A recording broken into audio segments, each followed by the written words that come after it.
Sure.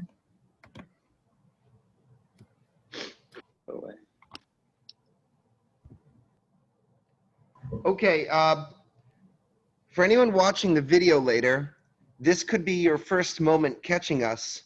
I had a computer malfunction, and the plug was loose in my computer, and we lost power.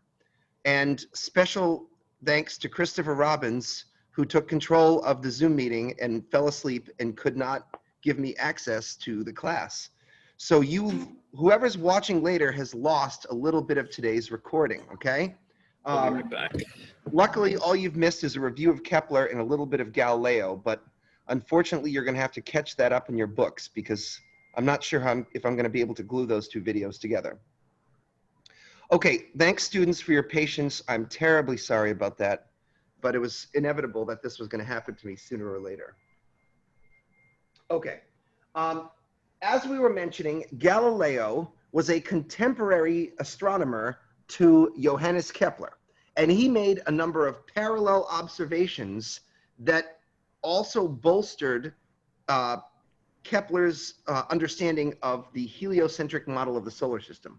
In other words, to say that simpler, both Galileo and Kepler contributed to sort of supporting the heliocentric model of the solar system, where the sun was the center of the solar system. And so far, we've been describing Galileo's telescope that he built, and the number of key observations that supported the heliocentric solar system. As a review for anyone who misses the video later, oh shoot, my slides aren't open anymore. It would have been nice if my computer had saved. Sometimes when computers are about to run out of power, they kind of save what's going on, but mine didn't seem to do that. Okay.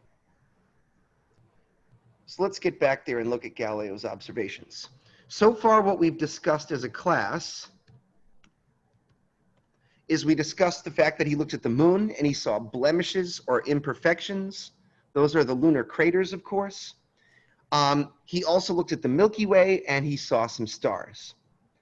That taught him that the stars were not stuck to a fixed crystalline sphere, but the stars lied at a variety of different distances from Earth.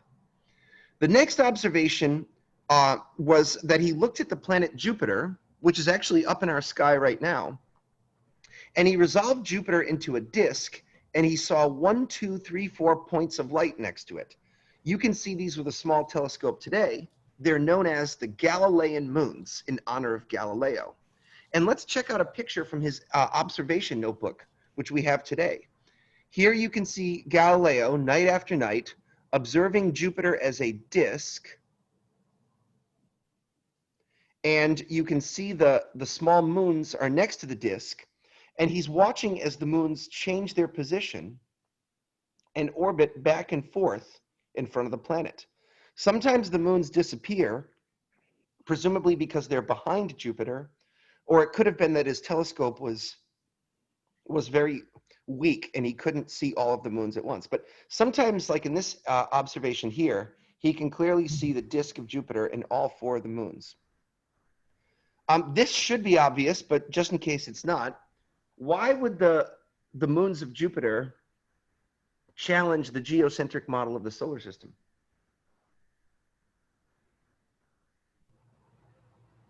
Because it's rotating around Jupiter? Yeah, and just flush that out a little bit. Clearly, they're not rotating around Earth. Yeah, and so the moons of Jupiter were sort of direct evidence to anyone who wanted to look through Galileo's telescope, evidence that not everything in the universe had to orbit around Earth. The Greeks didn't believe that Earth was the center of the solar system. The Earth was the center of the bloody universe. And they believed that everything had to orbit around Earth because Earth was somehow more special. But it turns out that Earth isn't so special if there's an orbital system which has nothing to do with it. So does that suggest that Jupiter has its own gravitational pull Am I saying that right, or is that? Well, in reality, yes, that's what the issue is. But here's what's kind of cool about this. Kepler and Galileo knew about each other, and they wrote each other letters. And Kepler, neither one of them had the concept of gravity yet. Or rather, Aristotle had mentioned something called gravitas. But Aristotle's idea of gravitas was that everything in the universe wanted to fall towards the center of Earth. So Aristotle's gravitas wasn't so much about a gravitational attraction of mass. It was about the center of Earth being a magical place. So though they knew the term gravitas, they didn't have the concept of gravity. And Kepler actually writes in his journal that when the planets are traveling around the sun and they speed up, he believes that there was some kind of a vitality or like a living force between Earth and the sun. It almost sounded like gravity when he wrote about it. In fact, probably Newton got his idea of gravity from these writings. He imagined that the sun had like a magical energy and there was this vitality that made the planet speed up when it got close to the sun. So they were all kind of groping around the concept of gravity, but it took Newton's clarity to really crystallize the idea. I should mention something else because it kind of plays a role in our lectures this week.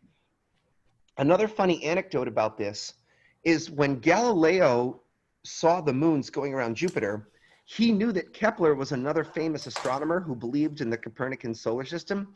So Galileo wrote a letter to Kepler, and Galileo said, hey man, I built a telescope and I just started looking at Jupiter through it. And there are all these little moons that are orbiting around Jupiter. Isn't that cool? That means things don't have to orbit around Earth. And you know what Kepler said when he wrote him back? He said, hey man, you know what we should do? We should try out my p squared equals a cubed law, and we should see if p squared equals a cubed works for the moons. So Galileo said, all right, I'll do that. And what Galileo did was every night he would go out and he would measure the period of the orbits of the moons. He would just kind of measure how long does it take to go back and forth. And he would also measure their distances from Jupiter. It's FedEx. It's FedEx. Hey, shut up. Who is that? Sorry. Sorry, Bill. We're just winning today, Brendan. Yeah, no, I know. I'm in a bad mood now. I'm in a really bad mood because after class ends, I'm going to have to spend 3 hours trying to figure out how to glue those. I'm not a good video editor. If any of you guys have video editing skills, would you please call me and help me? Okay, it's going to be bad. If only I had a Mac. Yeah, exactly. Or, yeah, Adobe Premiere or something. Anyways, so listen, Galileo goes out and does this. He tries out p squared equals a cubed, and guess what he discovers? It didn't work for the moons of Jupiter. P squared did not equal a cubed for the moons of Jupiter, and Galileo lost respect for Kepler after that. He actually is like, this guy thinks he's cool, but his p squared equals a cubed doesn't even work. The reason why it didn't work is because p squared equals a cubed is an incomplete formula. It doesn't account for the difference in gravity between Jupiter versus the sun. This week, I will teach you the new version of that formula. It's a very important formula in this class. Okay. I got a chat coming in here, so let me pay attention to that. Ava, you know what's bad about posting 2 videos? Anytime you do anything that's a little weird and you have 150 people to manage, at least 40 people are going to get confused. And then that's going to generate a lot of misery for everyone. So I could post 2 videos, but then someone's going to watch 20 minutes and say, well, there was no homework that day. Or so, you know what I mean? Like I can't have that. So you'd think you could. Yeah, but I already have part 1 and 2 already during the week. Just trust me. I've learned from experience. You can't do anything weird. You got to be really consistent. And that's a good lesson in life. All right. Okay. The next observation that Galileo made is really funny. He looked at Saturn and he saw the rings, but he didn't understand what the rings were. So he wrote, Saturn has ears. So that was his next observation, that the planet Saturn had ears. Why would that challenge the Greek model of the planets again? Why would that challenge Plato's model of the planets?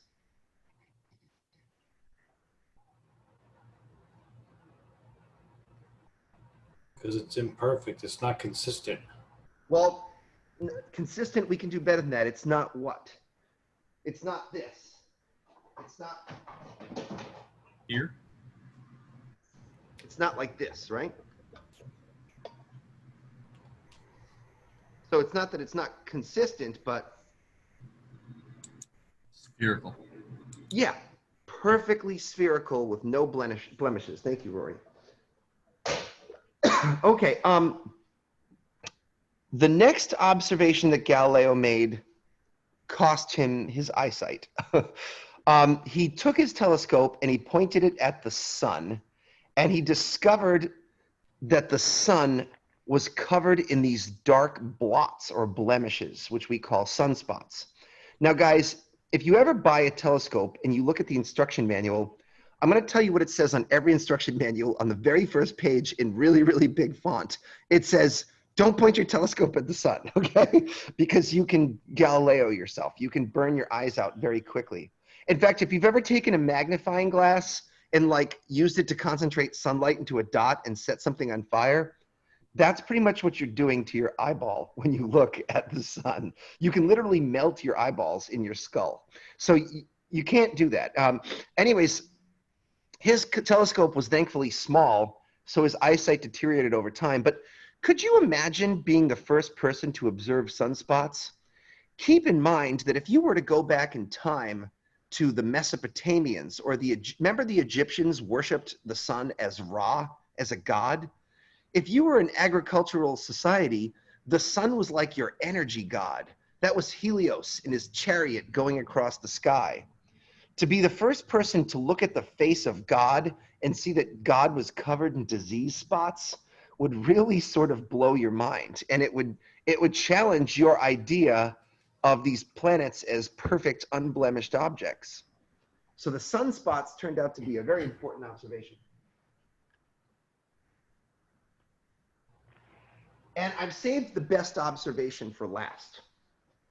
The last observation that he made, which was probably the most important, Logitech capture. Okay, I've got to go.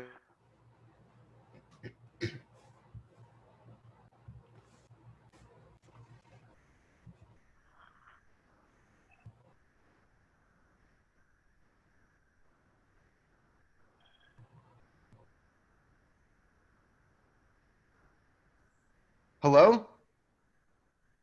Can you hear me again? Yeah, we can hear you Yeah. again. Yeah, we can all hear you. Yeah, so what happens is, Computer having faulty connections again? yeah, well, so I figured out what it is now since I've reproduced it.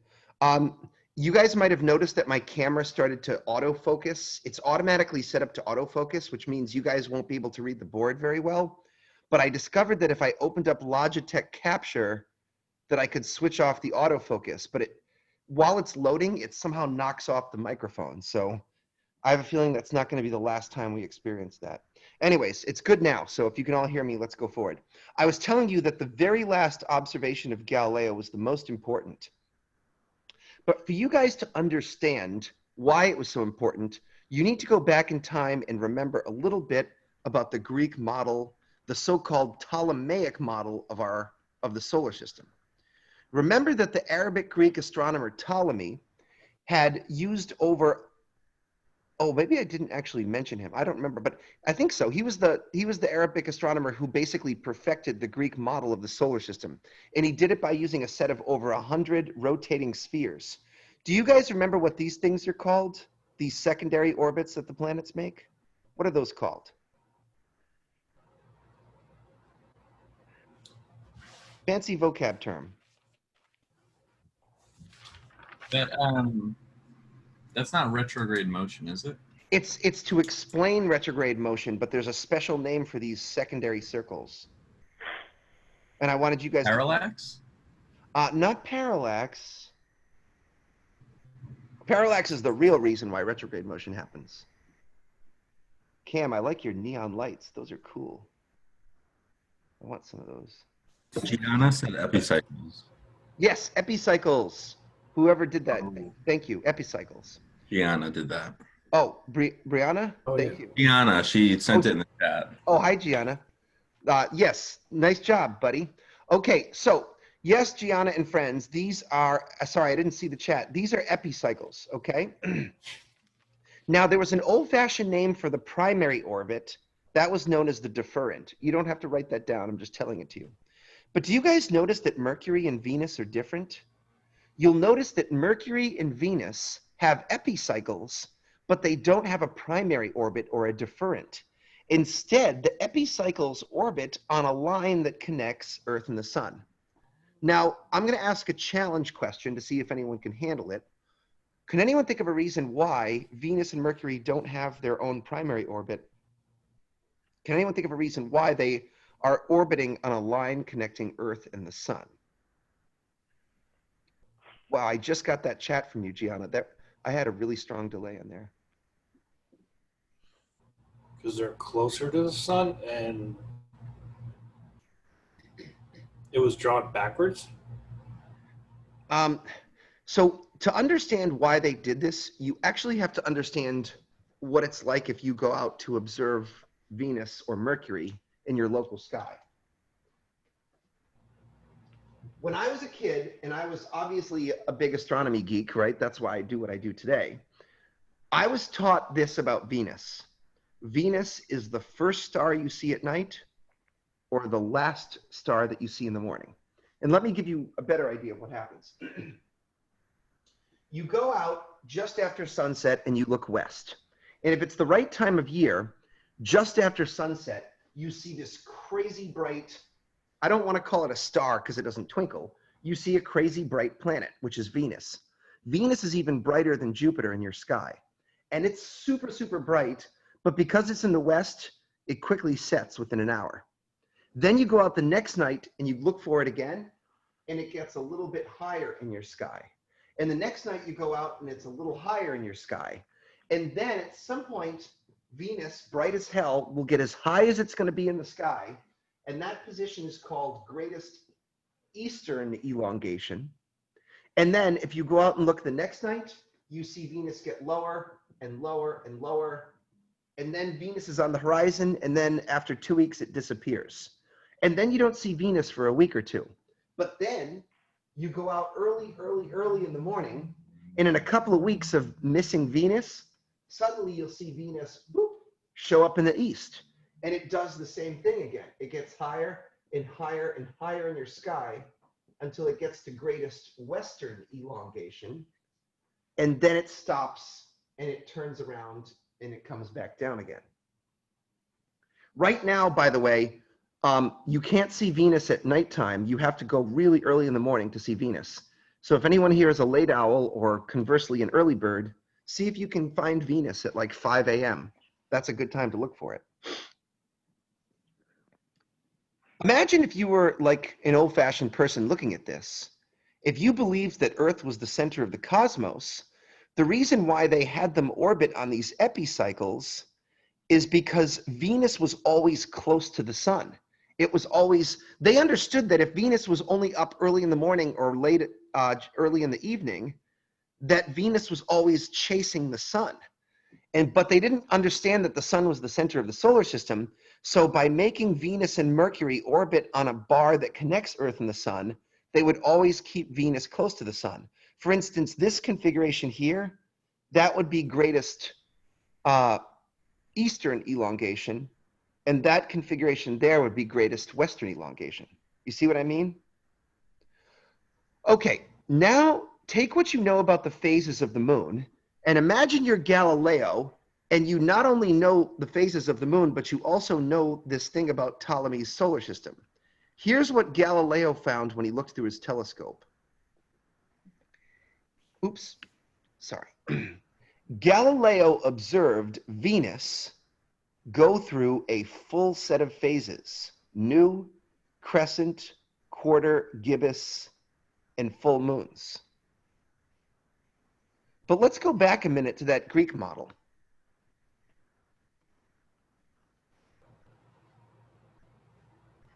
Suppose Venus were located here. What phase would it be in? If you think of the phases of the moon. What phase is the moon in when it's between Earth and the sun? This is a test to see if you've learned your phases of the moon. New moon? Good. What about if Venus was right here? What phase would it be in? Full. False.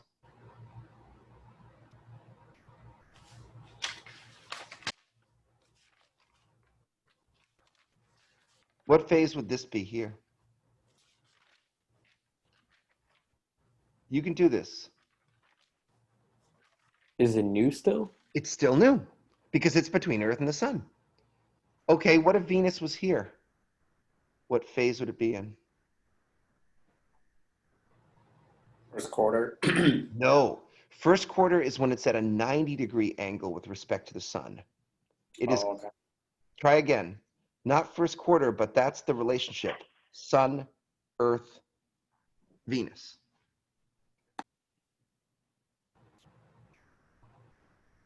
What's the phase?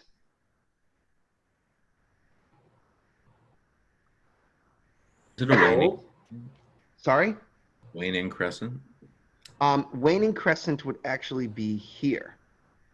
So instead of waning crescent, it would be Waxing? waxing crescent. Remember, it goes waxing in this direction, waning in that direction, okay? Like going towards a new moon. Exactly. Sort of. So in other words, you get new moon, waxing crescent, new moon, waning crescent. Those would be the phases of Venus. But what did Galileo see? He saw the whole damn thing. Instead of seeing it go through full moon, new moon, crescent, he watched it go through quarter, gibbous, and full phases. Venus can only be full if it's on the other side of the sun from Earth. In other words, Galileo basically watched Venus go around the sun. This so convinced him of the truth of the Copernican solar system that he began teaching it to his students. In fact, Galileo did kind of a cool thing. In the old times, everyone had to publish their scientific articles in Latin. Because if you were working in Europe, you could be working in Germany or Italy or France or England, and everybody spoke a different language. So all the scientists would basically do their science in Latin, especially because Latin was the language of priests in the Holy Roman Church, in the Holy Roman Church where most people were literate, right?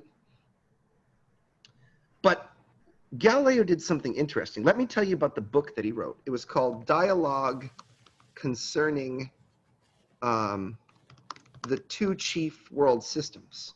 And by the two chief world systems, he means geocentrism versus heliocentrism.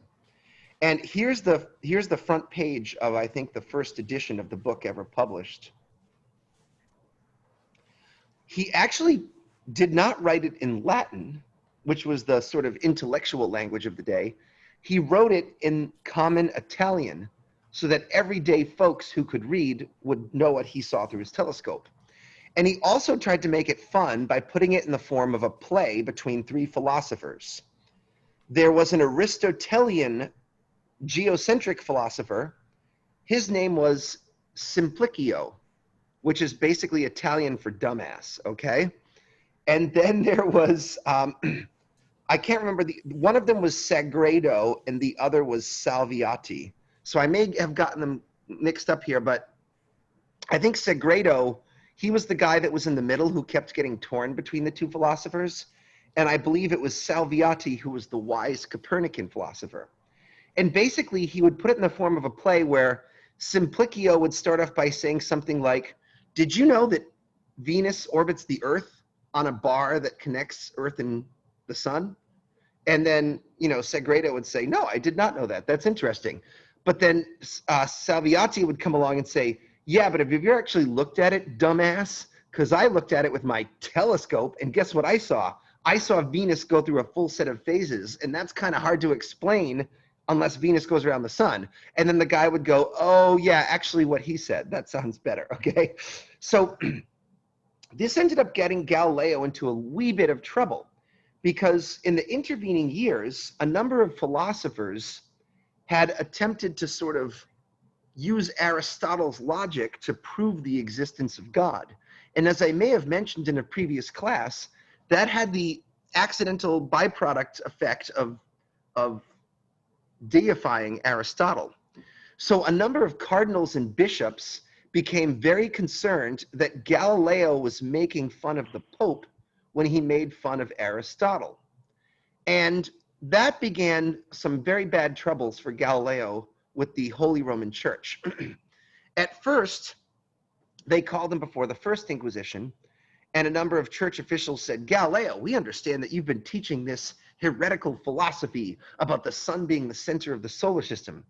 We think that's not correct. That goes against church teachings and scripture, and you need to cease and desist immediately. And these were not people to be trifled with. These weren't the modern day friendly priests who have no more political power in our society. These were people who were the kind of people who would torture you if they didn't like what you had to say. They learned torture from the Romans, and they would crucify people and burn them at stakes and pour lead down their throats. They did all kinds of nice Christian stuff to each other, okay? And Galileo would have been nervous, but Galileo said, okay, all right, I'm not going to teach that anymore. But then he went back to his hometown in Italy, and he immediately began teaching the Copernican solar system. He basically just blew them off.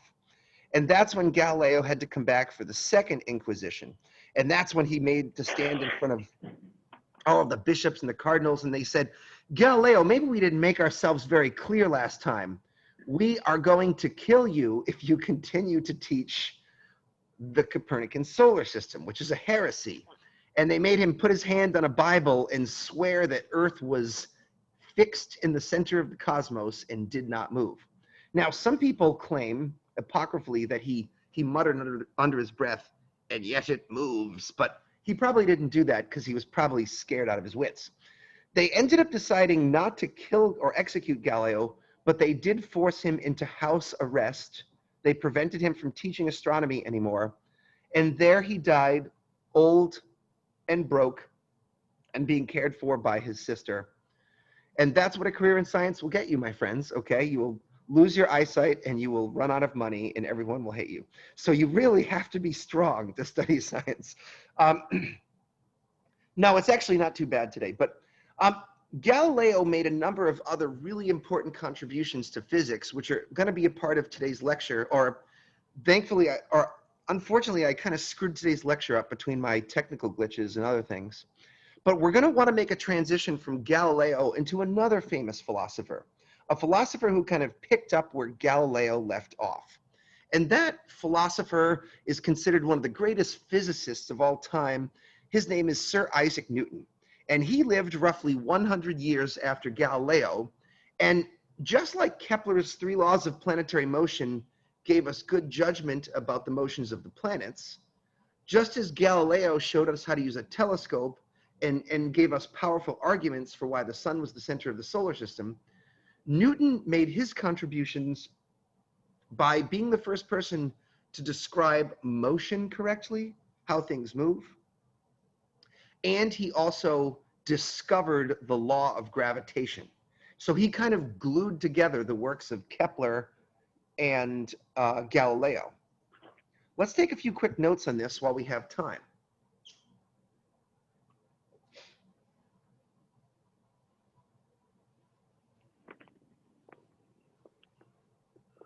Okay, so introducing Sir Isaac Newton.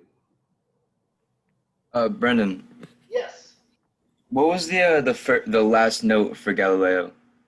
Great point. The last note for Galileo was, you would just call it the phases of Venus. Thanks for pointing that out. If you could all add that to your list of observations of Galileo. There's actually one more thing we're going to add to Galileo, but I can't talk about it just yet. Okay. By the way, Sir Isaac Newton represents a transition in this class. We are now going to transition away from chapter 3, and the entirety of chapter 4 in your book is dedicated to the works of Sir Isaac Newton. Newton gave us 2 powerful concepts that we're going to address. One are his 3 laws of motion. And the other is a separate concept, which is the law of gravitation. But both of these different sets of laws have to do with a single concept a concept that Isaac Newton was famous for having introduced, and that is the concept of a force, okay? So Newton's key contribution was to describe in a technical way what is meant by the term force.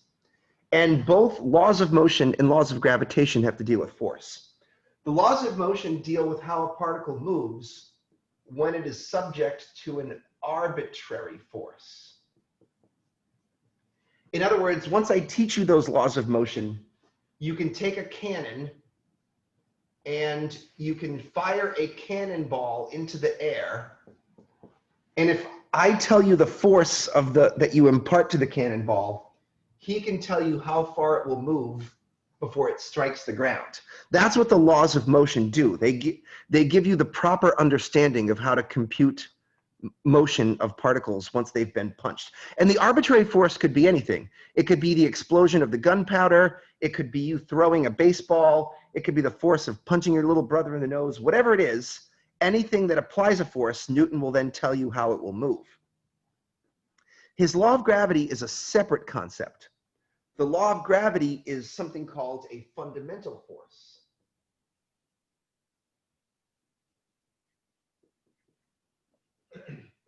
Fundamental forces are very cool because they are kind of like a mystery of nature itself.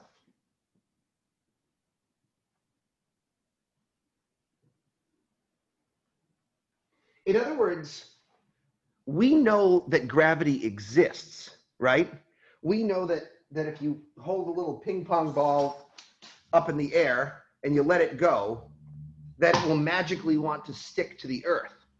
And we even know how to measure this gravity and compute its intensity. But ultimately, we don't know why gravity is there. It's kind of part of the machinery of the universe itself. Nature invented gravity, and we're just trying to discover nature's secrets and learn about her. There are a number of fundamental forces in nature. Do you guys know about them? Joel probably does because he took my astronomy 1020 class. Anyone besides Joel know the forces of nature?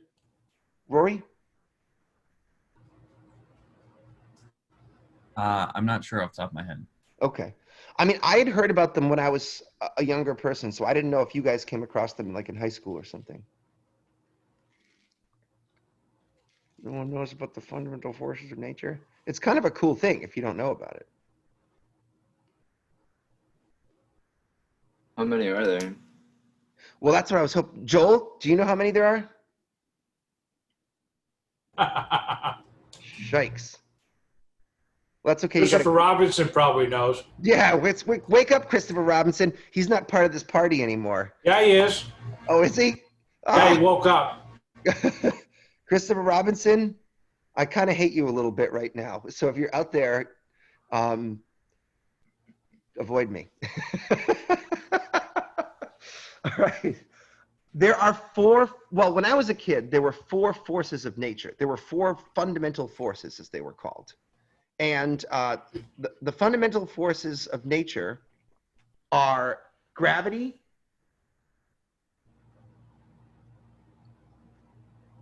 the force of electromagnetism,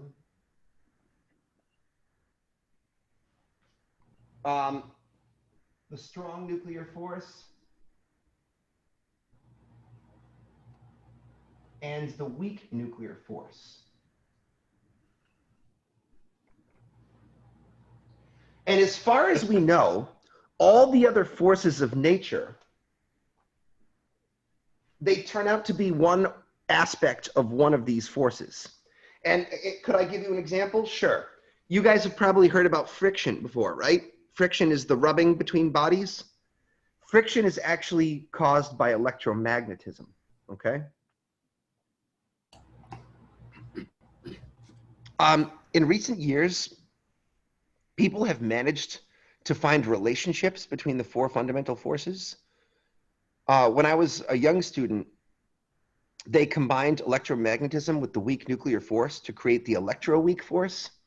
And in more recent years, we believe the strong force is also connected to electromagnetism and weak forces through the standard model of physics. But you know, today, people suspect that all four forces of nature might be part of one single force that describes the motion of every particle in the universe. They suspect that gravity might be related to electromagnetism and that there is just one force. We're talking like some Yoda Star Wars stuff. The force that describes the evolution of all particles in the universe from the Big Bang to its eventual heat death. And that would be really cool if we could all understand all of these forces as related to each other.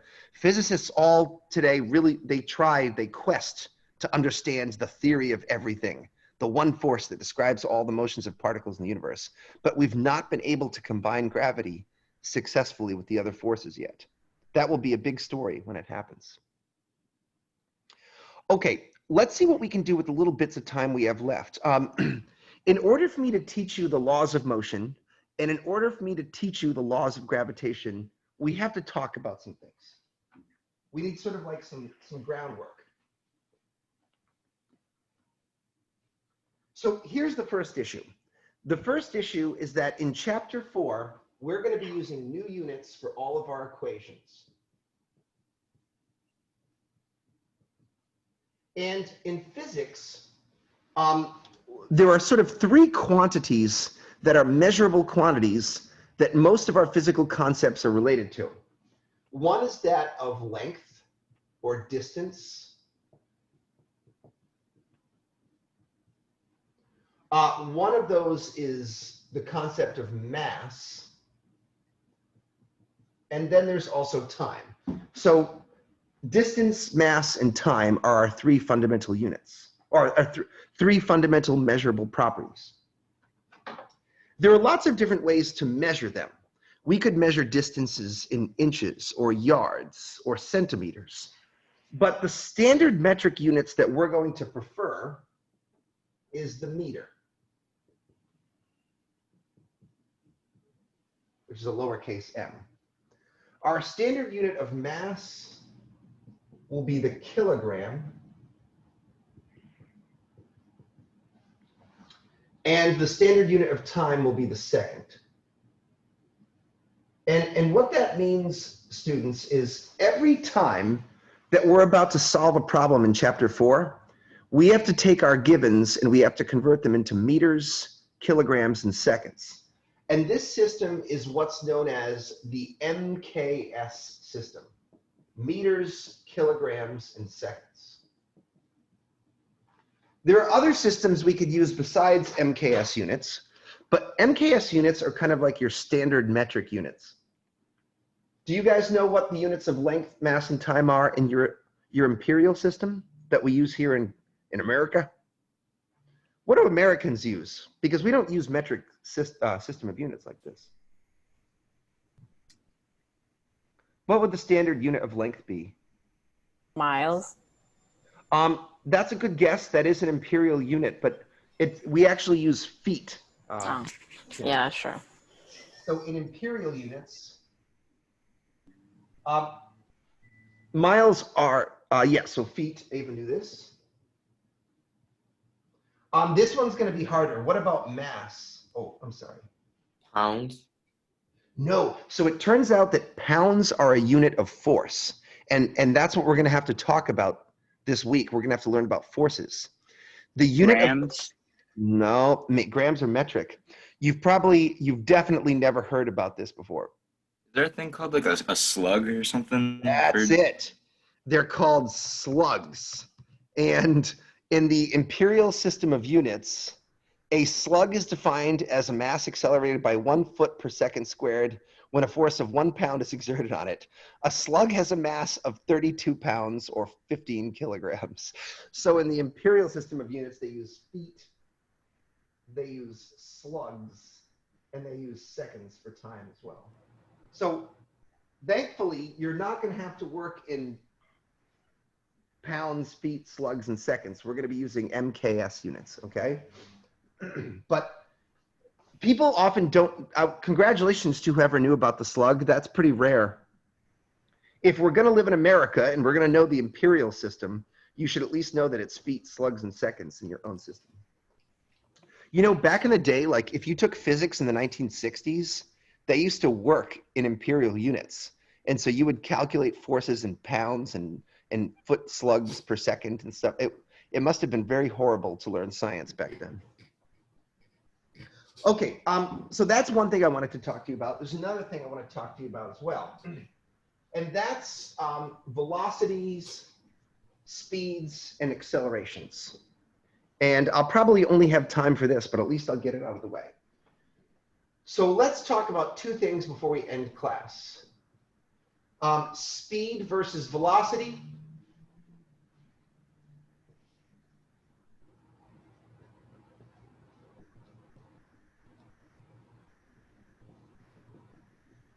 And let's also talk about acceleration. And I'll keep this quick because we're pretty much out of time here. A speed is a one-dimensional measure of motion. Speed tells you how fast something is going in one dimension. In other words, in a straight line, forward or backwards. The units of speed are meters per second. So if I tell you that I drove to CCRI at 90 miles an hour, that's a speed because you're assuming that I'm traveling in a straight line from Providence to Warwick, okay?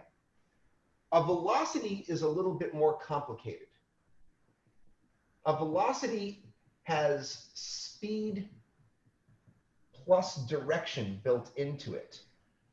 And the addition of direction makes velocities more complicated than speed. Velocity is inherently a two-dimensional or a three-dimensional description of motion. So if I can just give you a really fast example so that you have something to latch onto here. Oh, excuse me here. This is the wrong damn slideshow.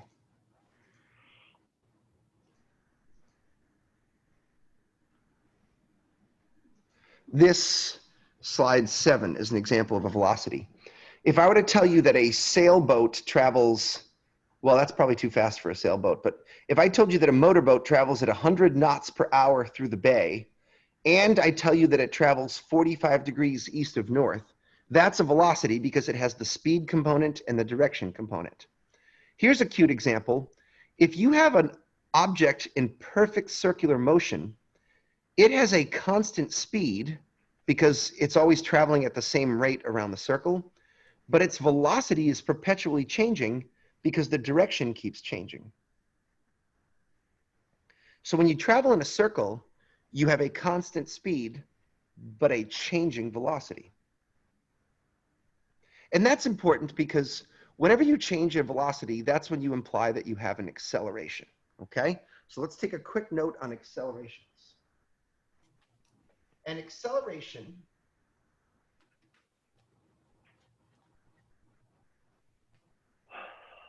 is a change in velocity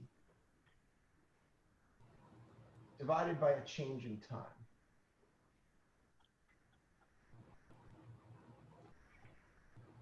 And if I wanted to write that in a mathematical form, I would write acceleration is delta V over delta T, where the delta is the symbol for change.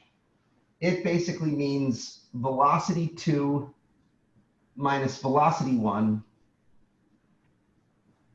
over T2 minus T1. It's going to turn out that accelerations are intimately related to forces. The first person to measure acceleration was none other than Galileo. But I will tell you that story next time because I am out of time.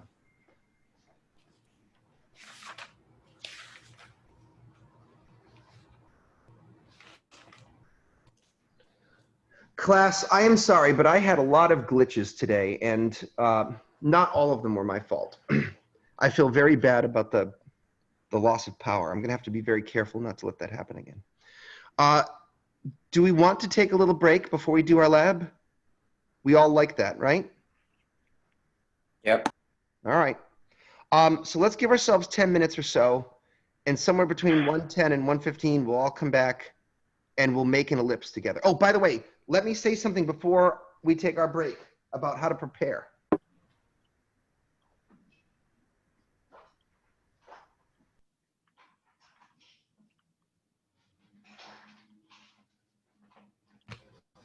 What you would want for this lab, if you can rustle it up, a piece of cardboard, 2 push pins, and a loop of string that you tie into a knot.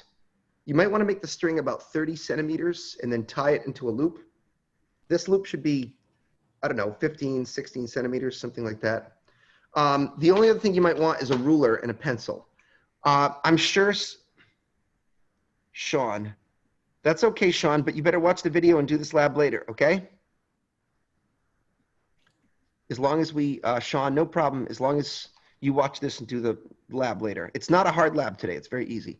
So during your tea break, if you're having a snack, see if you can find some of these materials. Okay, I'll see you guys in a few. Okay, welcome back, Astronomy 1010. It's time for Lab 4. Lab 4 is planetary orbits. And what we're going to need is this piece of paper here. It's 5-5 at the bottom there. And it shows 2 focus points and a number of parameters at the bottom. Our goal is to make a scale model of a planetary orbit in which 1 centimeter will be equal to 1 AU. As I mentioned before break, what we're going to want to have here is a piece of cardboard, some push pins, a little loop of string.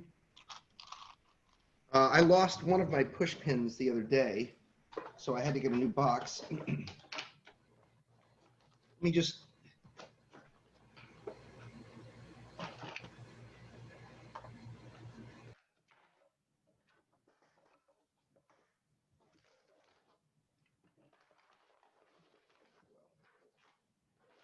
Okay. Something got wacky here. Let's see if I can use my phone to guide us through today's lab.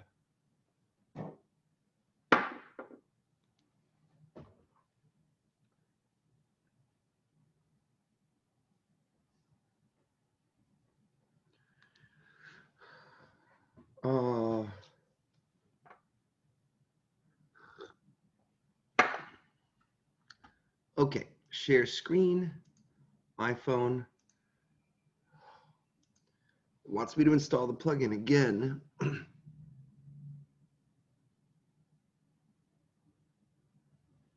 Okay. And there we go. Wow, it's working a lot better this semester. Can you guys see everything okay? Yeah. Thank you. Let's go ahead and let me turn off my lock. And let me go to my settings. Display.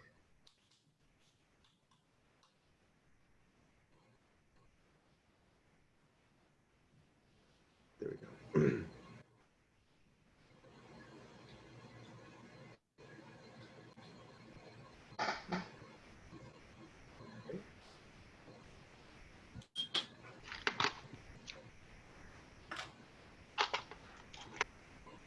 As we do always, we could start today by sort of writing down our name.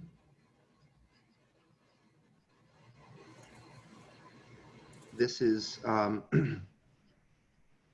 number 4, right? Please submit this to lab number 4. And you guys are Astronomy 1010. Don't forget to put your section on there too, whatever it is.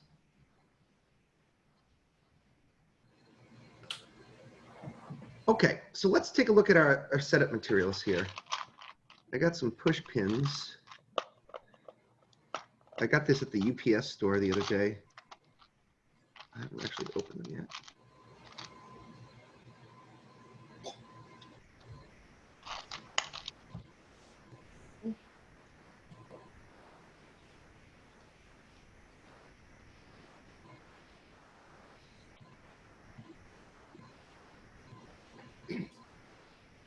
Okay.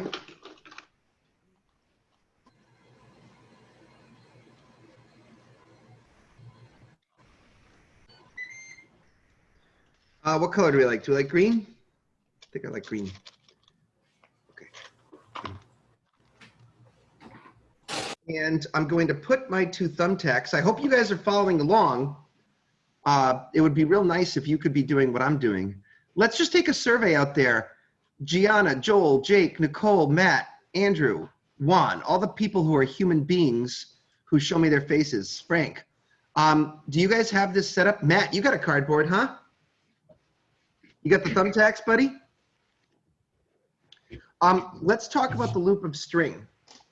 So that I you guys- do not. Who does not? Joel, So Joel, you're going to try to wing it somehow, I guess, right? I did last event. I did it over the summer. You can see I've tied a knot here. Once it's tied, mine is about 14 or 15 centimeters long. So you'd probably want to take your string, you know, if you have like a roll of twine like that somewhere, maybe make it like 30 centimeters long, as long as an entire ruler here. And then, you know, tie it into a knot. You could use dental floss in a pinch. Let's put our thumbtacks at the focus points. And let's put the string against the metal part of the thumbtacks, okay? And then I like to take my pencil, let me sharpen it up.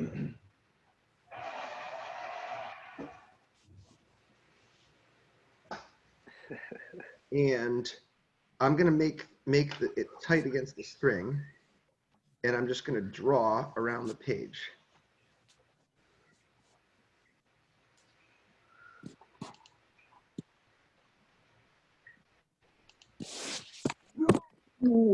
My ellipse is nice and neat, and it connects against itself. Take a moment to do that. Ava, no push pins, no string. You're gonna have to try to wing it as best you can. Hey, you know what one idea could be? Maybe I could email a class the, okay, here's an idea. I got a thought. What if I were to scan this thing? Everyone take a moment to work on that, and I'm gonna try to scan mine.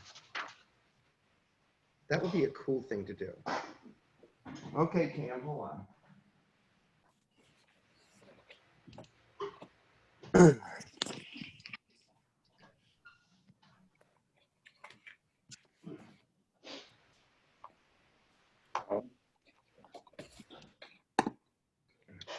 Okay, guys, here's what I'm gonna do. I'm gonna stop sharing for a second. I am going to share my screen, and I'm gonna see if I can't, where's my search bar? HP scan. Maybe I could scan mine and send it to you guys. And then rather than you freehanding it, you could print this out. Or you could work, just a moment. Yeah, I don't have a printer, but I got all the pieces. I just had a quick question though. That F1 and F2, the points, how far away would you say those are? I believe they are 12 centimeters apart, but let me hold on.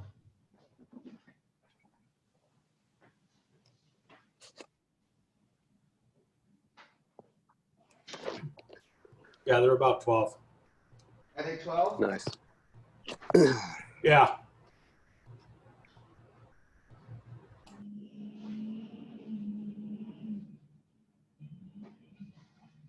Okay, fine. Hey,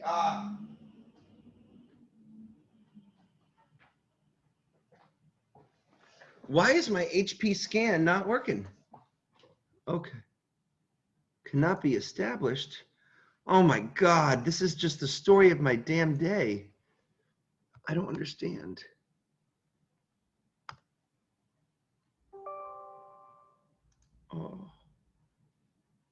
Oh, I don't understand this.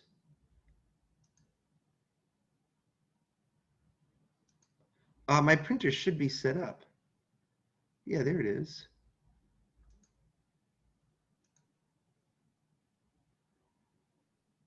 Maybe,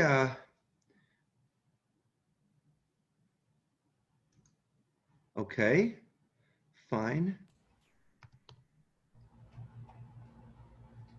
Let's see if that fixed it.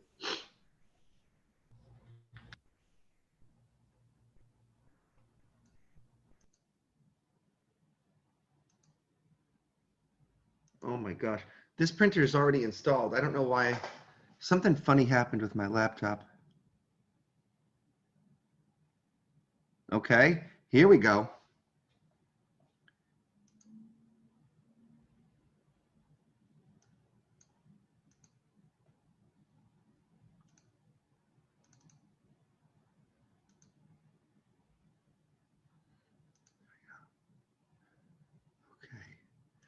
Okay. Photo to file.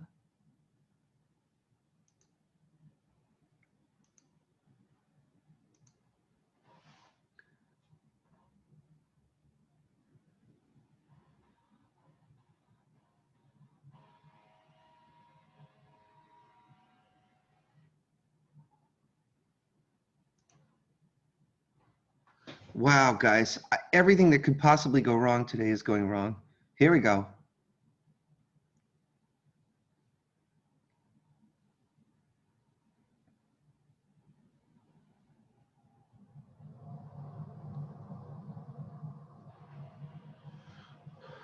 Okay, let's rotate this thing like this, okay? And let's crop there. And then we will save to this PC, to my desktop. It'll be called Ellipse Lab.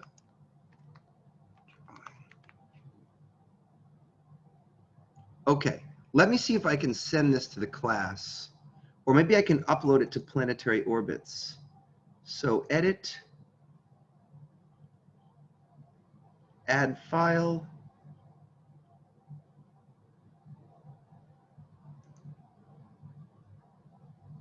desktop, Ellipse Lab drawing. Sorry guys, that took a minute, but why don't you go to your lab page if you don't have the materials and see if you can download or print that, okay?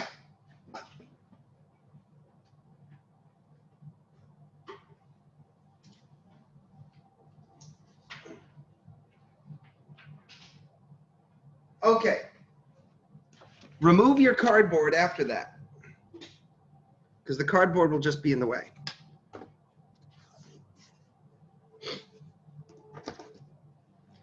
Let me just take a health checkup here. Can you guys show me what you've got? Who's got something for me? I want to see if anyone actually achieved their objective. Bella? Like it? Beautiful. That didn't work. Wait, can I? Jake, that looks like total shit. Yes, yes, it did. Jake, can you do? You got to do better. Andrew, yeah, I'm gonna try and print. What do I do? You do That's exactly my what I question. showed you what to do. You put the.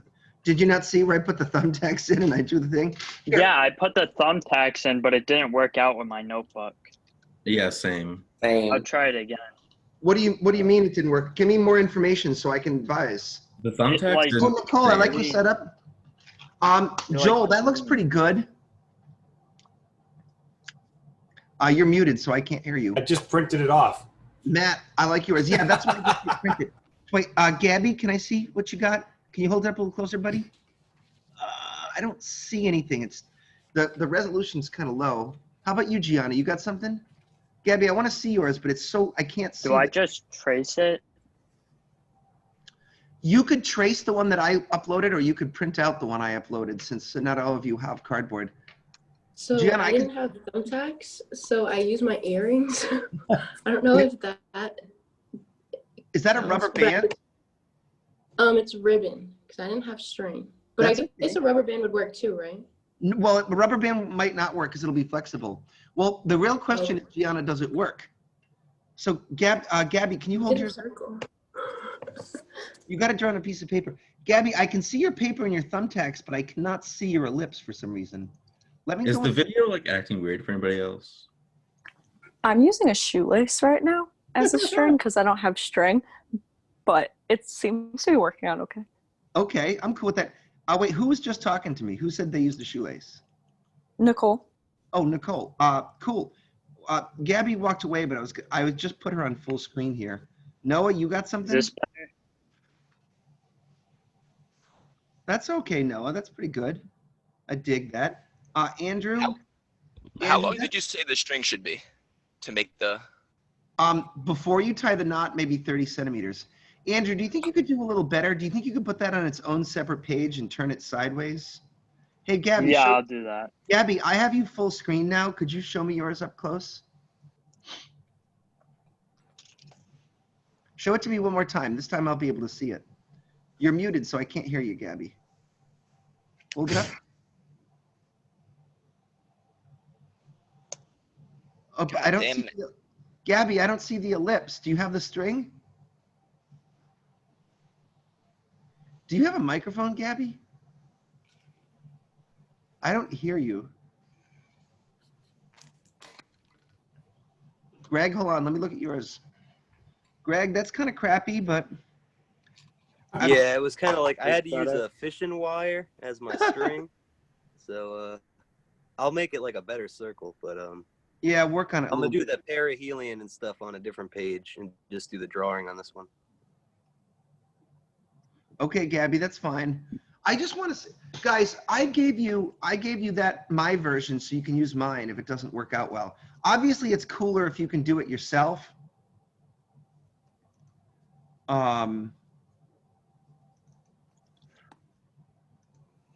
Okay.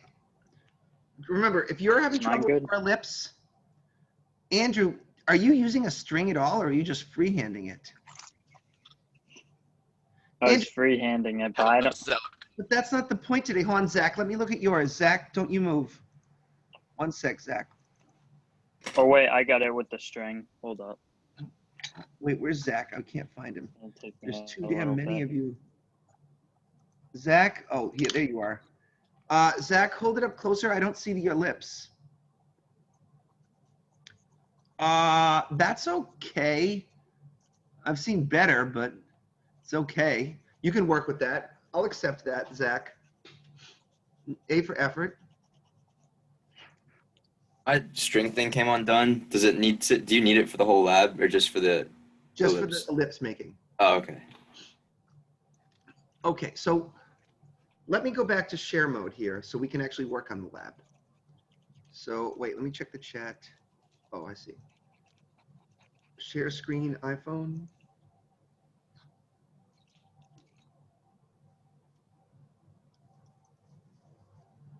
Okay.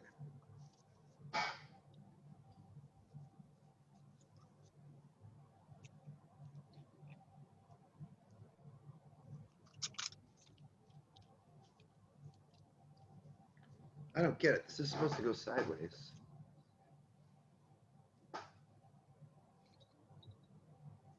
Sorry, class. I'm just. Huh. Oh, damn it.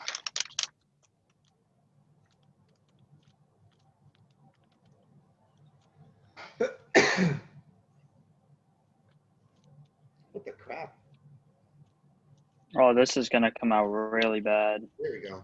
Oh shoot. Hey, if you can't handle it, then just print mine out, okay?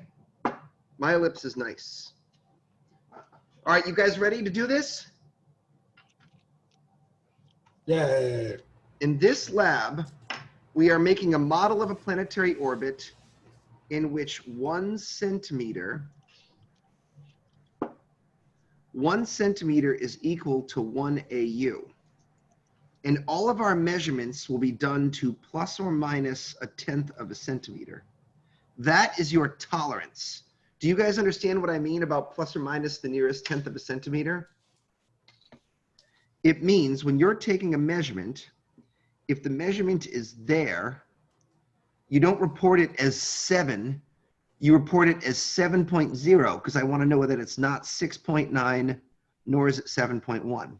You should actually be looking to the nearest little millimeter tick mark.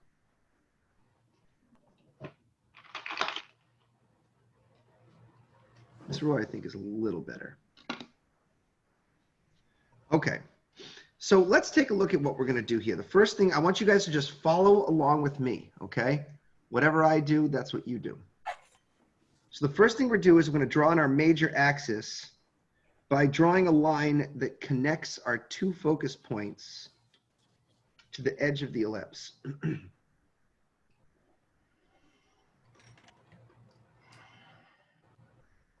This is your major axis. Notice that down here, we have to measure the major axis to the nearest 1/10 of a centimeter or the nearest 1/10 of an AU. Notice that on mine, you might want to measure your own, but on mine, the line stops at 17.9 centimeters, which is 17.9 AU.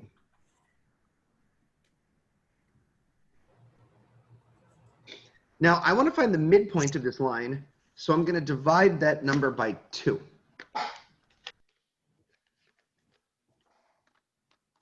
So I'll do 17.9 divided by 2 is 8.95.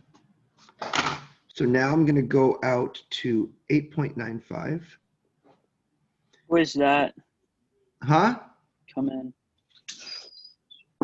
Can you explain what? Oh, are you talking to me, Laura, Andrew, or whoever that was? Or are you talking to your dog? Okay, whatever. Brandon, I have a question. Yeah. I don't know if it's just me, but like my screen is really like fucked up. Like it's like layered. Like I don't know. I think it's just me. What? Can you explain what you mean? Like I blinds? kind of like see different layers of the video. Like I can see you, and then on top of you, there's like the paper, and it's like looks like a fuzzy TV screen. Yeah, I see that too. Oh, okay. Oh, those are lines. That's caused by the fact that I have an old iPhone. Did that help with the lines? That helped with the lines, yeah. I mean, I can still see layers, but I can follow along. Well, the layers are like on my screen, I can see my paper and I can see me over in the corner. I'm not sure what you're seeing exactly. I mean, I can follow along. I just didn't know if it was just me or not.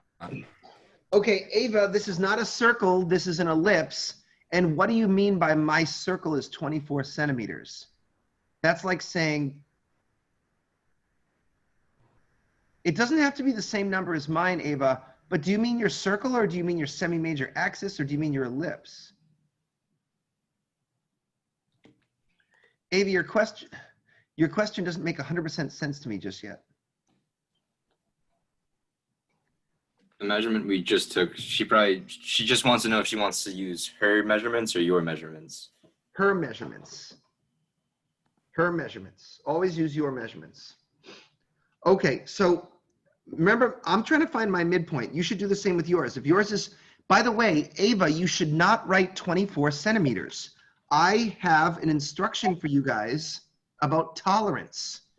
Your tolerance needs to be plus or minus 1/10 of a centimeter. So there should be no 24. I don't think you guys understand what 24 centimeters means to a scientist. So let me explain that to you. I want you guys to watch my paper right here, okay? Oops. Oops. What 24 centimeters means to a scientist, if you write 24 centimeters, that number has 2 significant figures. And it means to a scientist, my measurement, oops, 24 centimeters to a scientist means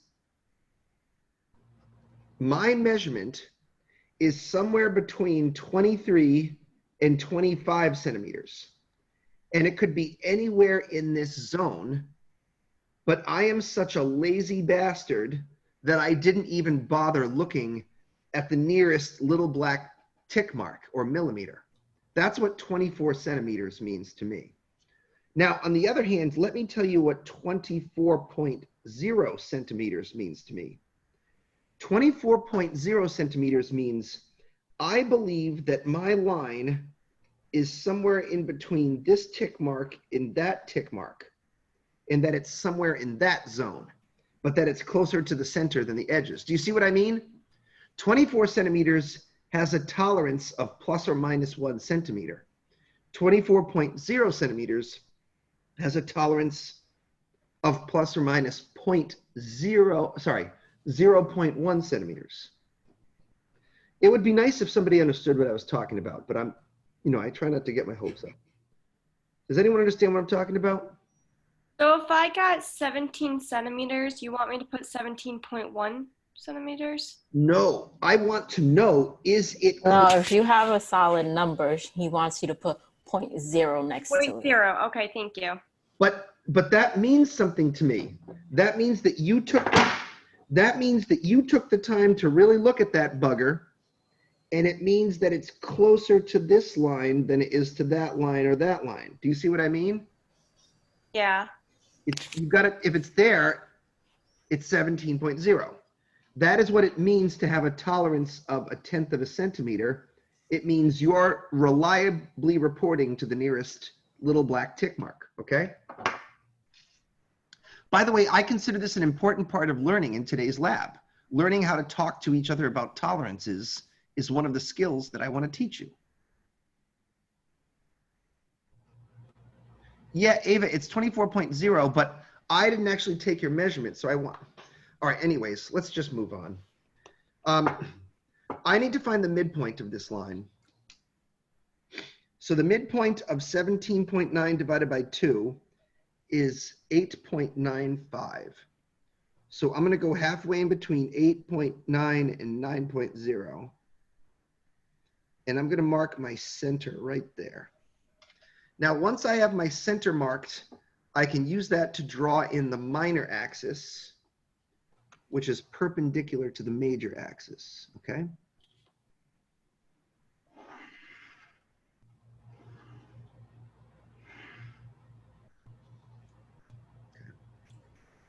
Mine's a little crooked, but it's close enough.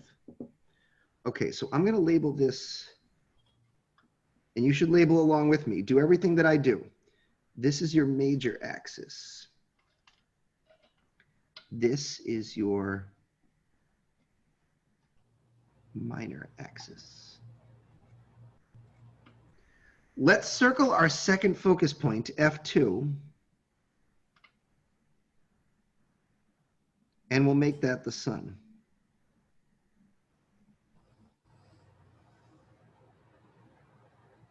Kind of looks like an eyeball, but whatever. Okay. Let's put the planet somewhere up here.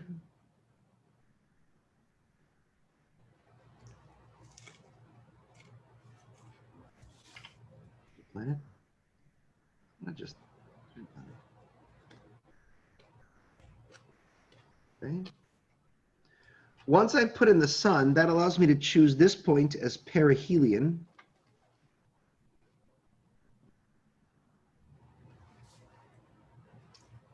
And that means this point over here is aphelion.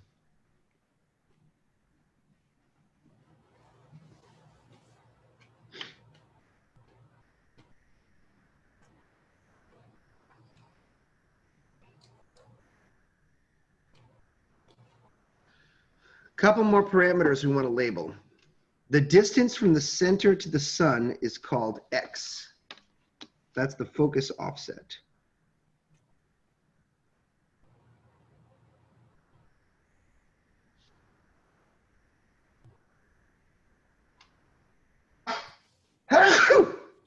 Sorry. Bless you. Jeez. Jeez Louise. Okay. From the center to the edge is A.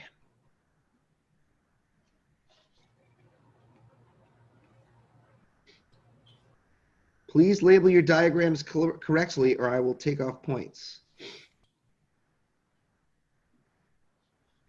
You'll notice that my X goes center to sun, but my A goes center to perihelion.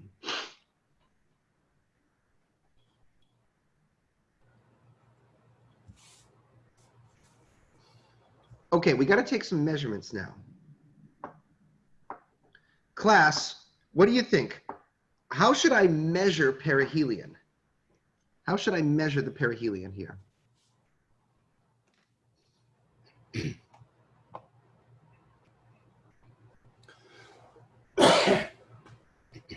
Talk to me. Wouldn't it be like from like perihelion?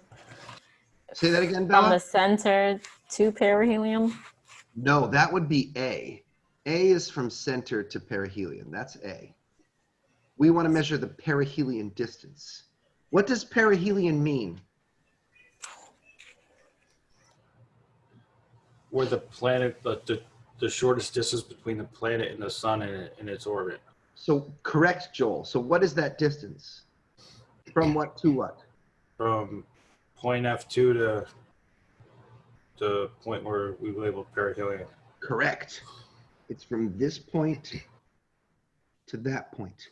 That's the closest approach that the planet makes to the sun. Let's go ahead and, oops. Damn it, I gotta come up with a better system here. Let's go ahead and measure that.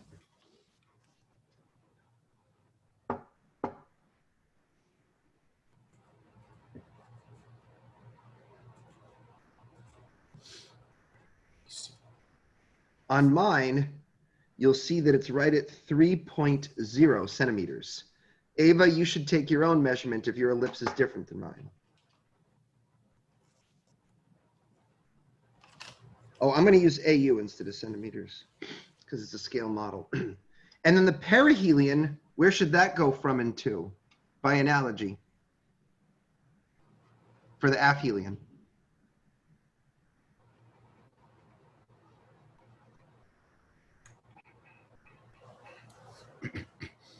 From to the aphelium. Can you say that one more time? F1 to the aphelium. No, no. Aphelion means the farthest point in the orbit from the sun. In a gravitational orbit, there's nothing there.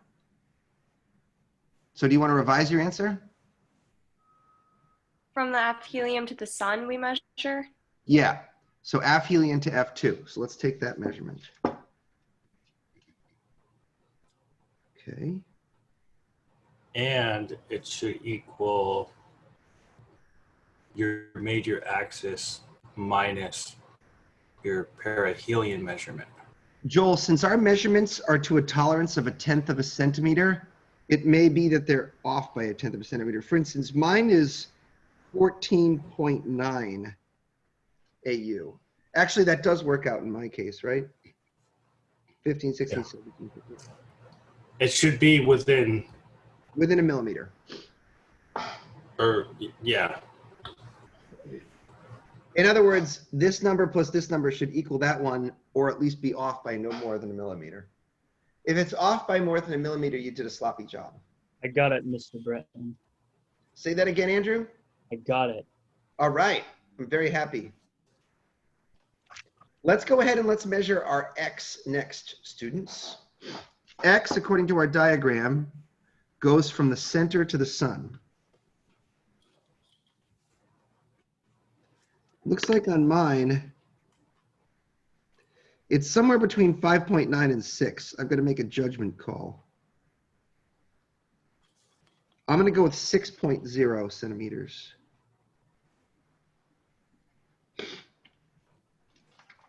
My A is at 9.0 centimeters, right on the nose.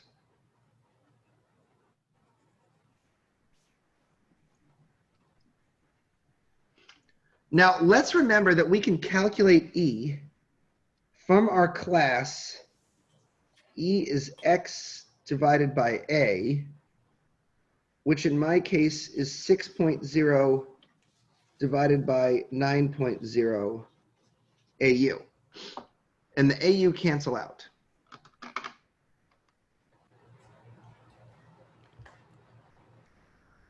How many sig figs should I keep? 2. How many significant figures should I keep, students? 1, How many went into our calculation? 2, So try again. 2, What should I round it to? 7. No, that's 1 sig fig. Oh yeah, don't ask me. 0.67. 0.67.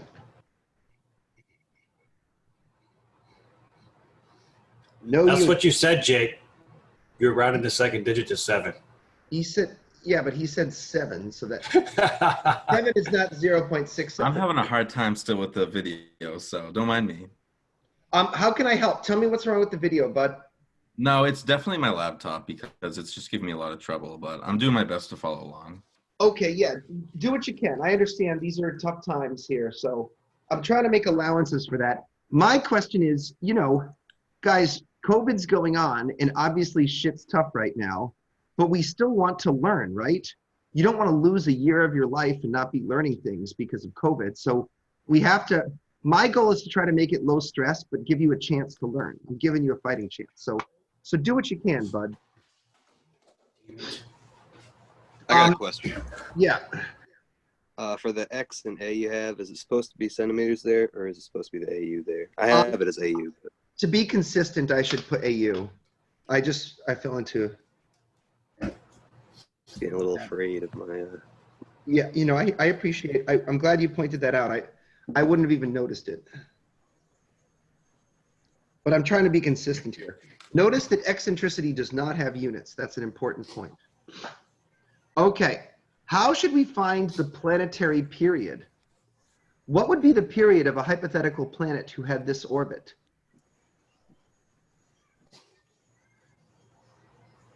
Knowing what we know about the planet, how could we determine its period?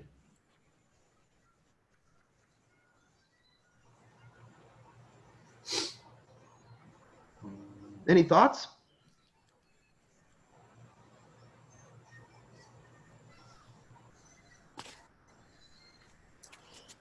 You know, Matt, what do you think? No clue how to find the period of a planet when you know all this stuff about it? Juan, do you know? No. Noah? Question. Yeah. So for E, since I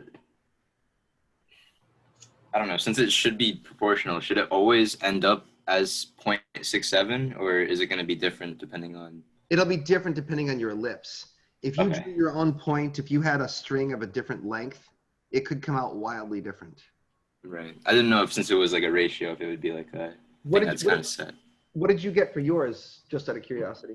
Mine was 0.59. That's fine. All right. That works. You're just a little less eccentric than me. And ain't that the truth, Noah? Okay, anyways. Does Joel, do you know how to find the period of this planet's orbit?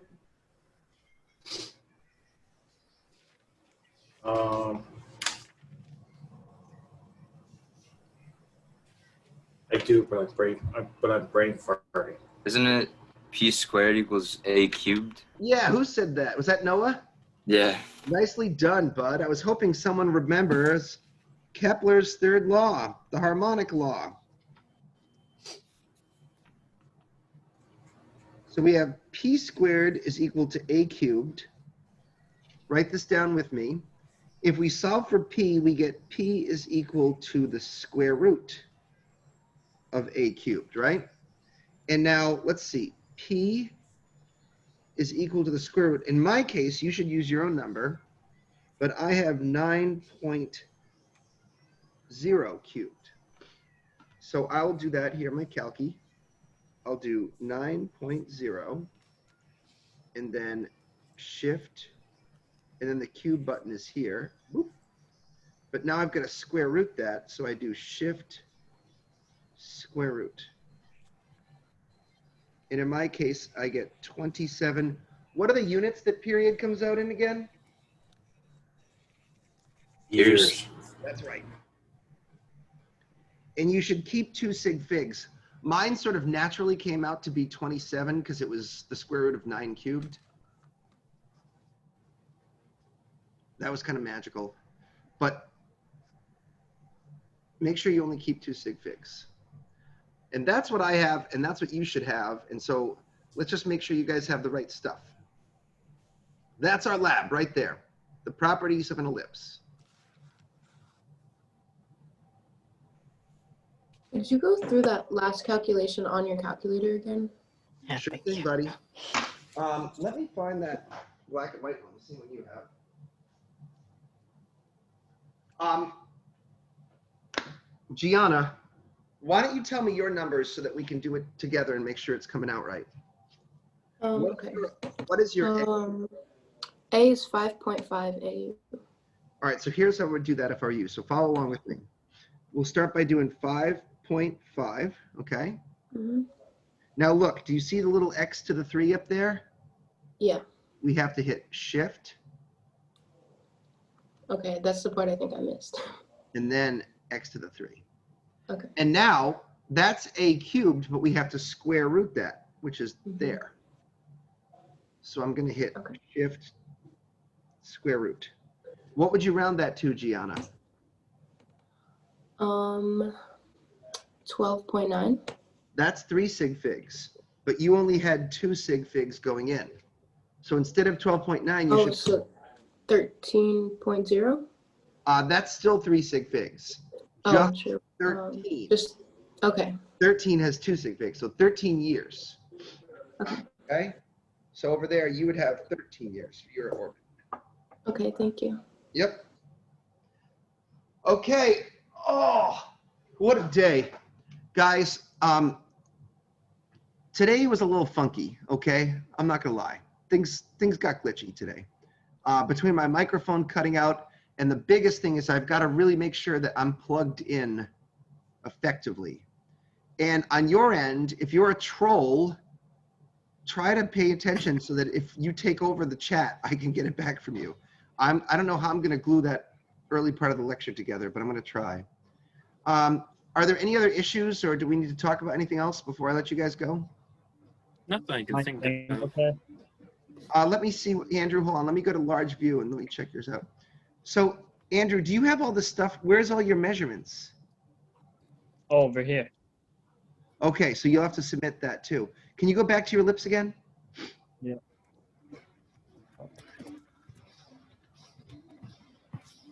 Yeah, that looks good, buddy.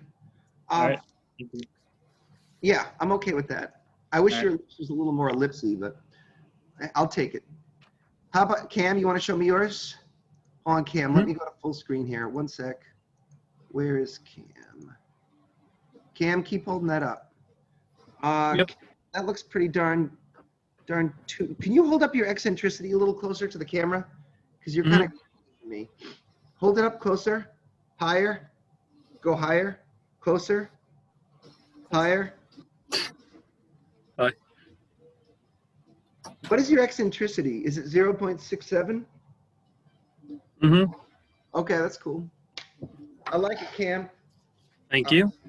One day you have to tell me where you got those cool LED lights. Oh, I got them on Amazon. They were like $40, I think. All right, so Ava, you want me to just answer the email about your stuff? I don't know if she's still here. Okay, all right, that's fine. Okay, guys, so is it okay if I end the session? All right, always a pleasure hanging out with you. I'll answer that email later, and be well, guys. Okay, I'll see you on Wednesday. Bye. Hey, Brendan. Yeah. So one of those stories I sent you was, the headline was Earth life may have traveled to Venus aboard sky skimming asteroid. Yeah, I saw that. How is that, like, what does that mean and how would that be possible? So this is one of the competing theories for how life developed on Earth. And there's a funny name for this hypothesis. The name of the hypothesis is called panspermia. And yes, just like it sounds, panspermia. And the idea behind panspermia is that rather than life developing in Earth's oceans, life may have developed, say, on Mars, or even, well, more likely on Mars. And we know that some asteroids have struck Mars with such force that it actually blasted rocks into outer space. We know that there are some bacteria and simple organisms which can survive trapped in rocks, even in the vacuum of space. So even though it's kind of a nutty theory, the idea is microorganisms develop on Mars, an asteroid strikes and it chips a piece off of Mars. That asteroid then flies through the solar system, careening around the sun a bunch of times, and eventually slams into Earth and brings the asteroids to Earth as a sort of traveling seed pod. And then life begins there. Now that does require some extra steps, which is why most people favor the so-called soupy pond hypothesis. That's where life develops natively here on Earth. If there are microorganisms in Venus's cloud tops, it's hard to imagine how they started forming. So a theory could be that the same thing happened to Venus, but from Earth. We develop our microorganisms in the soupy pond. Every rock on Earth is practically teeming with bacteria. Asteroids have certainly struck the planet with great force. One of those asteroids flies through the solar system on a very elliptical orbit. It eventually crashes into the cloud tops of Venus, where somehow the microorganisms manage to float around and reproduce. It's a hell of a story and a hell of a ride, but it is not outside the bounds of possible science, right? So it might be low probability, but it's theoretically possible. So it's interesting to imagine that that could be a way in which things formed. Hey, Alex Esposito, I wanted to talk to you.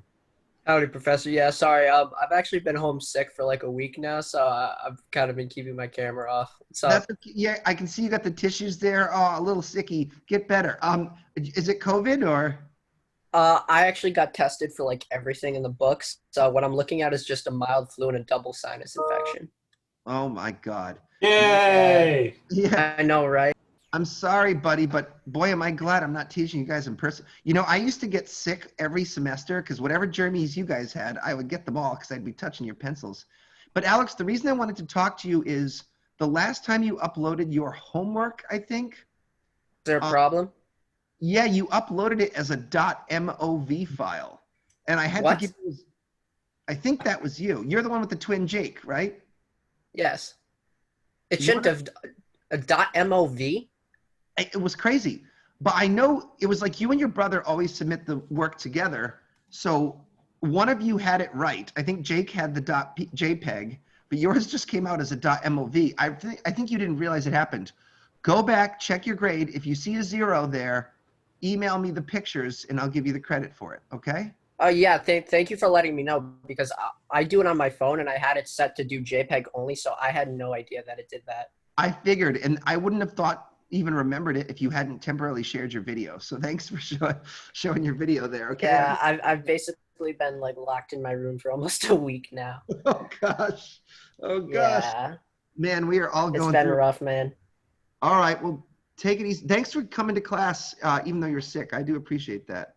Yeah, no problem. Thank you for letting me know. Seriously. Yep. All right. So you send me an email with the pictures, and I'll give you the creds. Okay. Also, you and your brother. Thumbs up. You and your brother didn't submit a lab last week, so I don't know what that was all about. Did you? Because I think you guys are usually there. You know, I usually. Yeah. It might have just not gone through. I'll take a look at both those things for you. Do that. Thank you for letting me know, Professor. You got it, buddy. Okay, I'm going to stop the recording right now.